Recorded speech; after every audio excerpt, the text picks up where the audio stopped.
Hello and welcome to a presentation on the Hillcrest redevelopment plan. I'm Andrew Dresner, an urban designer and planner at Cunningham Group. I'm working for the City of St. Paul on this important project. Cunningham Group is leading the master plan effort. However, we are working closely with the city staff and the Community Advisory Committee. The purpose of this presentation is to give you background and to present you two finalist scenarios. Over the course of this video, I'll touch briefly on what this master plan is about, who is involved, why it's important, what the process is, what we know about the site, and how that knowledge informs the two finalist scenarios. Then I'll present to you the scenarios, and we recognize that neither of these two scenarios is absolutely perfect. They have trade-offs. The purpose is to present the approaches and to elicit feedback from you so we can better understand what is most important to the community. The level of information that I'll present to you is general overview, and we invite you to dive deeper into any of these topics by spending time with the finalist scenario document that is available online. The master plan will have several components to it. It'll show where on the site different uses occur. It will describe how the site will be integrated with its surroundings. It'll have text as well as a section on sustainability, housing, and zoning details. And the master plan will be a refinement of the city's comprehensive plan. It'll give greater detail to those broad policies that are contained in that document, many of which you have participated in creating several years ago. The project is being led by the City of St. Paul, and it is being guided by an 11-member Community Advisory Committee. And you can see the names there on the right.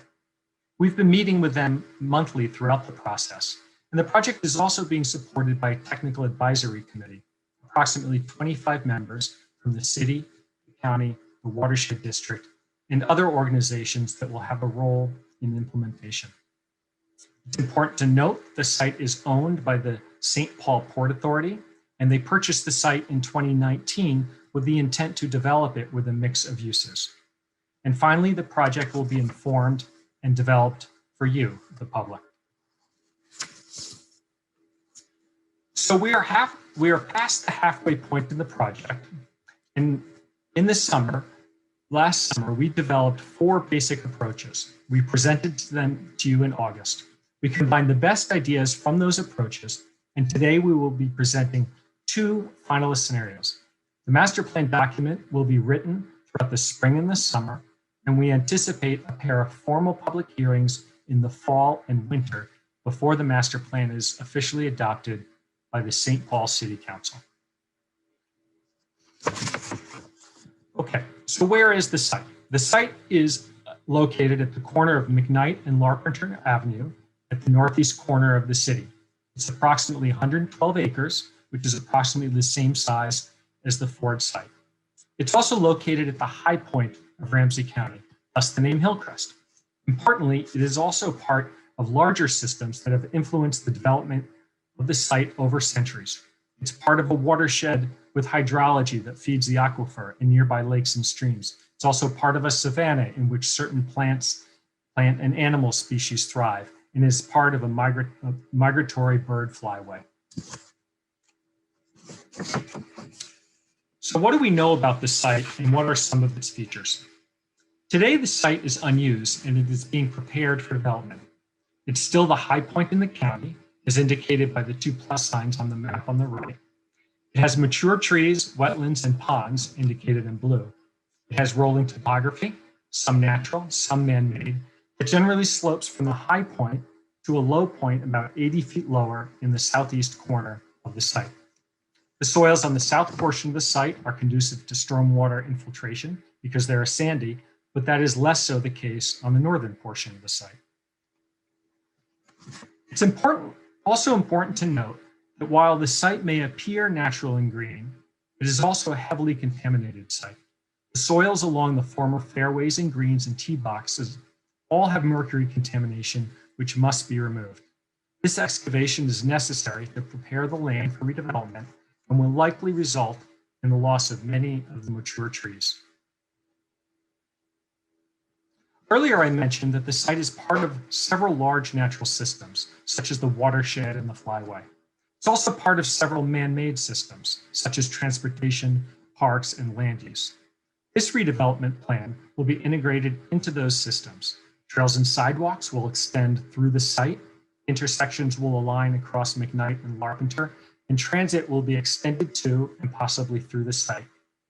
By integrating these systems into the redevelopment of the site, we can design a place that is not an island. We can design a place that is woven into the daily lives of the community.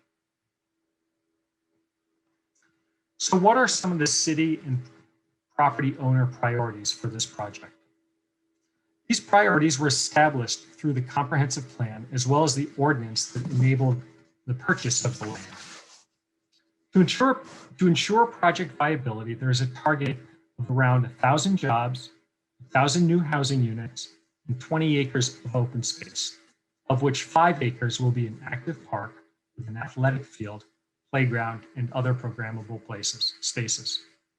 The remainder of the open space will be trail space, wetlands, passive park space, and buffer space around the wetlands. The ordinance requires land sales to be the primary driver for funding infrastructure. Therefore, it is important for the plan to create land value. This condition protects the taxpayers from funding basic infrastructure. Per the comprehensive plan, the project should also contain a neighborhood node. Neighborhood node generates activity through shared and overlapping uses. It's a community gathering place where residents from within and beyond the development come to recreate, work, live, and gather. The quiet nature of the existing neighborhoods on both sides of the development. Also, the community would like to see a range of housing options on the site, traditional and non-traditional housing types, including townhouses, apartments, and senior housing. Even extended family housing, cooperative housing, and maybe even tiny house clusters. We also heard from the community that they would like to see adequate and appropriate open spaces throughout the site to serve new residents. The rolling topography and mature trees are a feature of the site that should be incorporated as much as possible. And the community emphasized the importance of smart transportation connections. They want trails extended into and through the site, and they want the site to be accessible by foot, by bike, and by transit. But care must be given to how the western and southern edges of the site are designed to avoid excessive traffic or speeding through the surrounding neighborhoods. The two finalist scenarios you'll see later in this presentation layer the community, technical, policy priorities on top of the existing site conditions and system connections. As noted previously, neither of these scenarios are going to be perfect. They represent different ways to accomplish the priorities by arranging buildings, spaces, and infrastructure on the site. As we develop these two finalist scenarios, 4 primary challenges emerged. The first is related to the city policy of connectivity and the community priority of maintaining a quiet community. The second is about the eastern edge or the McKnight edge of the site. As you may recall, that edge is defined today by wetlands and mature tree growth. However, that edge is also valued by development for its visibility, access, and proximity to McKnight Road. The third challenge relates to the existing site conditions, which has quite a bit of topography and the need to develop pad-ready sites that are relatively flat. And finally, as with all projects, we want to create a strong sense of place. Sense of place is important because unique identity is essential to long-term competitiveness and value of the site. We create sense of place by celebrating and leveraging the qualities of a place that are special, the site features, its people, and its culture. The images on the left are from Stillwater. The river, the bluff, the old buildings, and the businesses there all come together to create a strong sense of place. The middle images show a place that highlights innovative use of stormwater and daylighting a creek. When we don't create a strong sense of place, we often resort to things like putting clock towers on corners.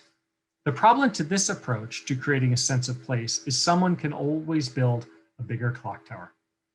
So we are going to try to avoid that approach at Hillcrest. You'll recall in the summer, we presented 4 approaches to the site. They ranged from a gentle intervention to a significant intervention. Since the summer, we've learned quite a bit more about site features and technical considerations, and that has brought us to 2 finalist approaches. One is called the Hilltop, and one is called Jobs Focus. As we present these scenarios, we ask that you pay particular attention to how they address community priorities, as well as the challenges and tensions that I discussed a few slides prior. I'll discuss some of them as I explain the approaches, but as I also mentioned, we encourage you to dive more deeply into these items through the online document at your convenience.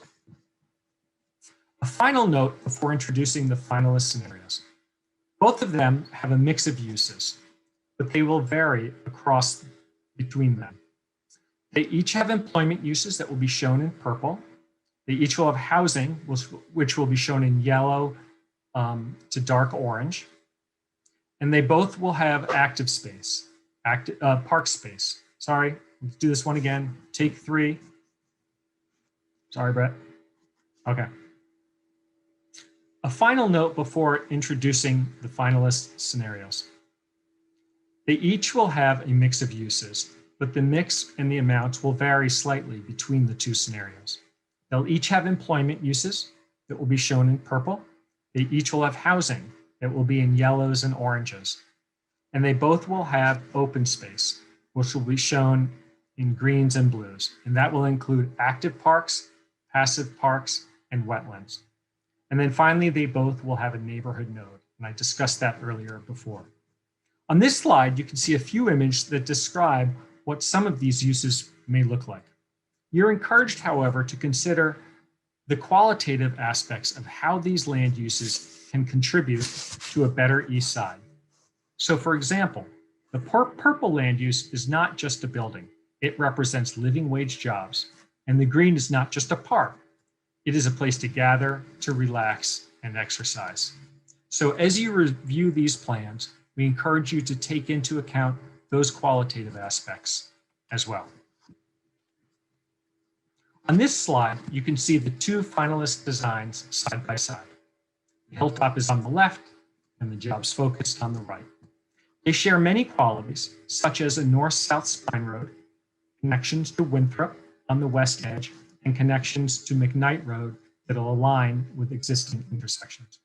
They both have parks and green space, as well as a community node at the north end of the site. I'll now take you through each of these 2 sites with a little more detail. We'll discuss some of the defining features, and then we'll look at the site from a series of different vantage points in the sky.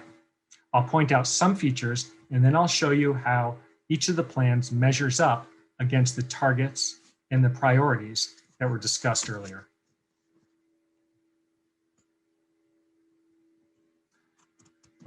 To start off, I'm going to reorient you to the site. We are now rotated to the north and we're looking south, hovering above Larpenteur Avenue.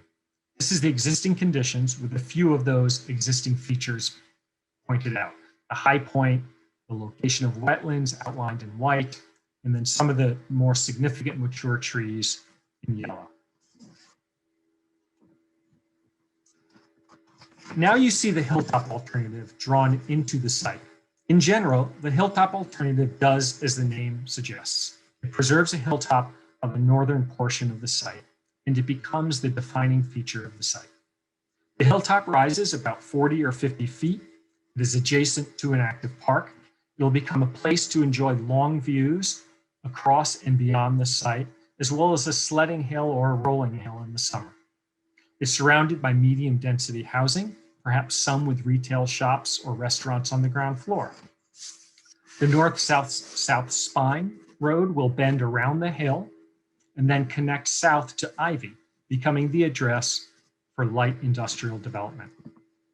The McKnight Road frontage is shared with wetlands, trails, and a few industrial buildings.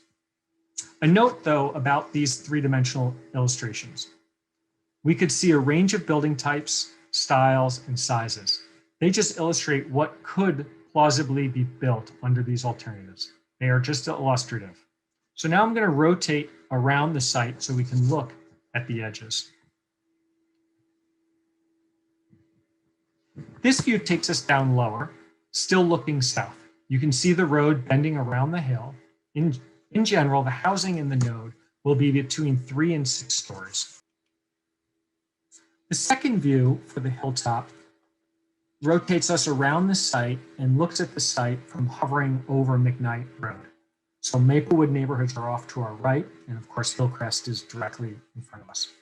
Here you see the McKnight Road frontage that I previously referenced and how it is shared between light industrial buildings, open space, and housing.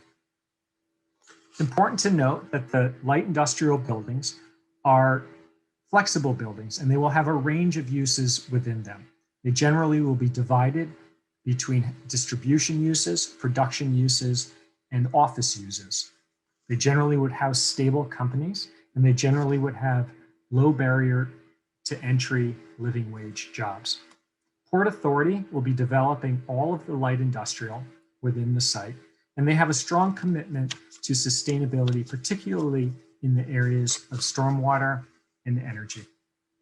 These industrial buildings, the purple ones that you see in this drawing, we can assume the rooftops will be largely covered with solar arrays, which will help offset the energy costs throughout the rest of the development. So we're now going to rotate around the site, hovering over Winthrop Street. And the existing St. Paul neighborhoods are off to the right, and of course the hilltop scenario is directly in front of us. The new light industrial buildings in this scenario would be set back from Winthrop, and they would be set down a little bit lower due to site grading. They would be buffered from Winthrop Street and from the existing neighborhoods with a 50 or 60-foot green buffer along the side of Winthrop Street. The final view for the hilltop scenario will be taken from the Furness entrance to the site. So you can see in the foreground of this drawing, the top of the reservoir on the right-hand side. The new trail directly in front of or next to the reservoir would come straight from the existing Furness Trail. It would connect into the site, curl around the hilltop in the active park, and it would connect directly through the site all the way to McKnight. You can see some of the housing, the scale of the housing for the hilltop right around this area. So we have yellow buildings, medium density, roughly 3 and 4 stories to the left. And then as you move closer, move more to the interior of the site, the intensity of housing builds up to medium density or even higher density, which would be 5 and 6 stories. So now we are back from where we started, hovering above Larpenteur Avenue, and you can start to see how it all comes together. And you can also see on the left-hand side some of the statistics and the targeted numbers associated with this plan. So I mentioned earlier that one of the targets for the project is about 1,000 jobs and 1,000 households. So you can see in the upper left how the hilltop scenario comes up to about 750 or 800 jobs and about 1,200 households. We have about 24 acres of open space, and we have about, as mentioned before, about 1,100 or 1,200 units of housing. Now let's take a look at the jobs focused scenario. You'll see immediately some significant differences. The green spaces, for example, are not clustered around the hilltop, rather they are split with the green space to the north and the green space to the south. You'll also note that the western edge of the site is lined with housing. You see that in the yellow boxes and the yellow buildings in this drawing. So you'll also note that the spine road does, like the other scenario, it connects all the way from Larpenteur down to Ivy, but instead of swinging east, it swings west through the site. So now I'm going to take you through the same vantage points that we did on the previous scenario and talk about some of the features and some of the differences. The first one drops down to Larpenteur, as we did before. The entrance to the site slides in between two housing blocks and adjacent to the active park. This, like in the previous scenario, is the community node that would have a small amount of retail and restaurants. The spine road swings to the west, however, connecting all the way down to Ivy, and we'll see that in the next couple slides. Rotating around the site, we are now hovering on top of McKnight Road. You can see how in this scenario, the jobs focus scenario, we take a different approach to the McKnight Road frontage. Recognizing it for its value as an address for light industrial, this plan lines McKnight with about half of the plan's square footage of light industrial. The large block between Arlington in the foreground and Hoyt, several blocks up, is divided with a trail connection that bisects or goes in between two of the large industrial buildings. Rotating to the west and looking into the site, this time from above Winthrop, this scenario proposes a full block of housing on the western edge of the site. The housing would be similar in scale to what exists today on Winthrop, right across the street, and it would extend all the way from Montana down to the southern edge of the site to Ivy. And you see it in this drawing, you see the yellow buildings, which are new residential buildings lining the western edge of the site. The final vantage point, we rotate to the Furness Trail connection. Again, you see the top of the reservoir on the right-hand side, and a trail connection towards the community node, which is straight ahead of us in this image. Returning to the original position, we now see the full jobs focused plan, as well as how it measures up quantitatively to some of the priorities and some of the targets discussed earlier. So in the jobs focused scenario, we have approximately 1,000 jobs and 1,000 households. We have about 13.5 acres of open space, and we have about 900 units of housing. So now I have the plans up on the screen side by side, the hilltop to the left and the jobs focus to the right. We can look at them, compare them, and measure them up against each other quantitatively. It's also useful here to look at the two plans and discuss how they differ from each other and how they are similar. So they are similar in that they are both connected to the west with neighborhood extensions in Winthrop Avenue. While trucks will, it's important to note that while trucks will not traverse these streets, these neighborhood streets, we can assume a modest increase of traffic on neighborhood streets. It's important to note that the city will monitor this situation and would install traffic calming to maintain safety and reasonable speeds if necessary. Both of these plans address McKnight Road differently. The Hilltop plan, as we mentioned earlier, shares its McKnight frontage with open space and housing, while the jobs focus plan maximizes the frontage for light industrial, but shares it also with some open space. On the western edge of the Hilltop plan, it's important to note that light industrial lines Winthrop Avenue, divided or buffered by a green buffer space. Whereas on the jobs focus scenario, the western edge of the site is lined with a full block of lower density housing. And then finally, for the Hilltop, as the name suggests, this plan preserves more of the existing topography. The hill is featured and it's embedded into the community node as a public space adjacent to the active park surrounded by housing. So we talked a lot about the physical aspects of the plan, land uses and its circulation. It's important to note that there are other aspects of the plan that will help it meet community needs. There will be a section on housing that will establish priorities for affordability. There will be a section on transportation that will define the streets in greater detail, their dimensions, where there will be on-street parking, and how wide the sidewalks and trails will be. And there will be a section on stormwater that describes how rainwater is managed and harnessed throughout the site. We know that in places it will be underground, and in other places it will be integrated into open space and in building setback areas. And of course, there will be a section on sustainability. And there likely will be other text sections as well, related to zoning flexibility, related to circulation, and other plan elements. So I'd like to conclude by going back to the schedule, the slide in front of you. You're invited to provide feedback on these two finalist plans. We will gather that feedback and develop a preferred scenario for the final recommended master plan, which will be developed in the coming months. Then the plan will be reviewed by Planning Commission, Parks Commission, and City Council, and there will be public hearings both at Planning Commission and the City Council starting in the fall. You're invited and encouraged to attend to exercise your voice. Immediately, however, there will be several avenues for giving feedback and getting more information. We will be hosting a live event online on March 16th. This will give you an opportunity to hear a similar presentation and to ask questions via an online meeting format. And we have set up a social pinpoint website that will enable you to comment directly on these approaches, putting your comments right on the two finalist scenarios. That website is listed here on the screen. We have also set up a survey to elicit feedback, which is also posted online on the social pinpoint website.